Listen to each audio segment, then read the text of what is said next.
create your online learning communities someday. So here, building an online learning communities.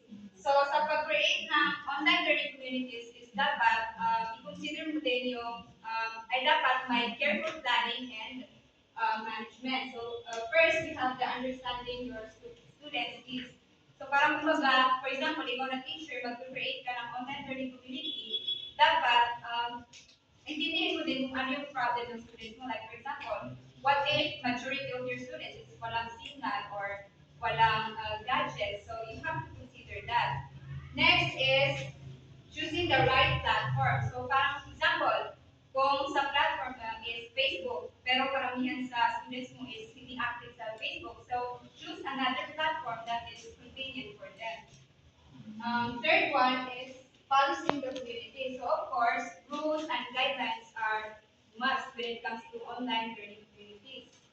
And next is creating the environment. So dapat ma-express ng mga students, learners yung idea nila without the fear of being judged.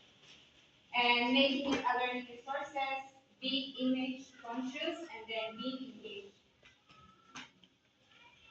So kung may benefits ng online learning communities, meron ding problems.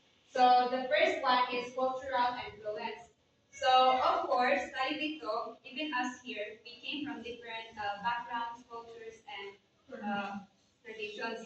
So parang kumbaga, sa online learning communities, possible na may nagaganap na misunderstanding or conflict just because of that differences. Next is verbalization. So sa verbalization, di ba sa online learning communities is may mga students talaga na parang kumbaga natatakot silang i-express yung idea nila. So parang kumbaga yung opposite ng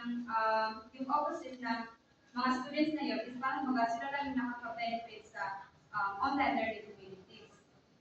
So next is individual differences. So here naman is even us, we have different learning styles.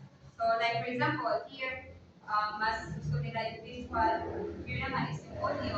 So parang kumbaga, yung teacher kapag nakaka-encounter ng ganun sa online learning communities is mag-apply siya ng ibang teaching strategy to give an equal opportunity to every learners. And last is apprehensions of novices. So here naman is parang kumbaga, hindi lahat ng students, halimbawa may mga students na may less experience sa paggamit ng technology or hindi sila masyadong marunong sa mga platforms. So parang kumbaga, nakaka-less benefit yun sa kanila. And, does anyone have questions?